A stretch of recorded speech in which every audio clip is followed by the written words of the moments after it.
मंत्रिमंडळ निवड प्रक्रिया आणि शपथविधी कार्यक्रमाच्या प्रसंगी उपस्थित असलेले आपल्या सर्व CBSE शाळेचे कोऑर्डिनेटर, माझे मित्र माननीय उबाळे सर, तसेच या ठिकाणी या शाळेच्या सर्व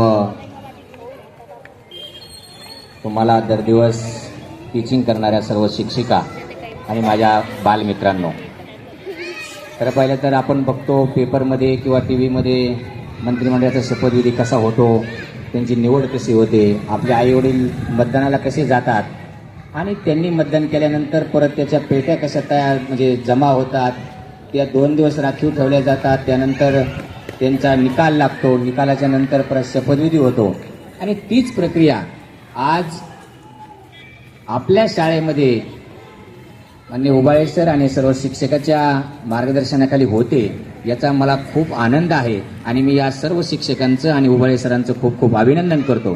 कारण आजचा विद्यार्थी हाच उद्याचा भारताचा चांगला नागरिक आहे. तुमच्यातला आजचा विद्यार्थी हा उद्या पंतप्रधान होऊ शकतो, राष्ट्रपती होऊ शकतो, शिक्षण मंत्री होऊ शकतो, मोठा लीडर होऊ शकतो, कोणी मोठा IAS IPS अधिकारी होऊ शकतो. आपलं तुम्हाला माहिती आहे, माननीय आयुक्त साहेबांचं तर खूप स्वप्न मोठं आहे की माझ्या मनपा शाळेतला विद्यार्थी माझ्या जागेवर बसला पाहिजे, माझ्या शेजारी बसला पाहिजे, तो आयुक्त झाला पाहिजे. आणि असं शिक्षण आपल्या महानगरपालिकेच्या सर्व शाळेमध्ये मिळत आहे. याचा सुद्धा खूप मी आपल्या सर्वांच्या वतीने मी माननीय साहेबांचे सुद्धा आभार मानतो. आणि आजचा हा शपथविधी पाहून मला तर खूप आनंद झाला आहे की आता मॅडमने आता सांगितलं तुम्हाला की या वर्षाचे तुमचे हे सर्व कॅप्टन आहेत.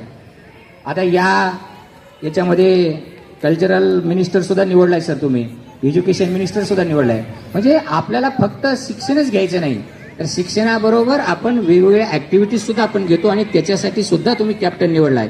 याच्यासाठी सुद्धा मी तुम्हाला शुभेच्छा देतो.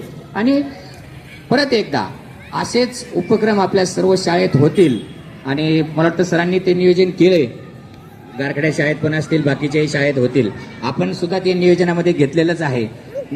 मला या ठिकाणी बोलवलं, मी तुमचा जास्त वेळ घेणार नाही, ऊन पडलेलं आहे, परंतु या सर्व टीमला, प्रेसिडेंट असतील, सर्व त्यांचं मंत्रिमंडळ असेल, या मंत्रिमंडळाला महानगरपालिका शिक्षण विभागाच्या वतीने खूप खूप शुभेच्छा देतो आणि थांबतो. मला या ठिकाणी बोलवलं, मला माझ्या हस्ते आपल्या सर्वांचा सन्मान केला, त्याबद्दल मी माननीय माझे मित्र उबाळे सर आणि सर्व शिक्षकांचं अभिनंदन करतो, आभार मानतो आणि थांबतो.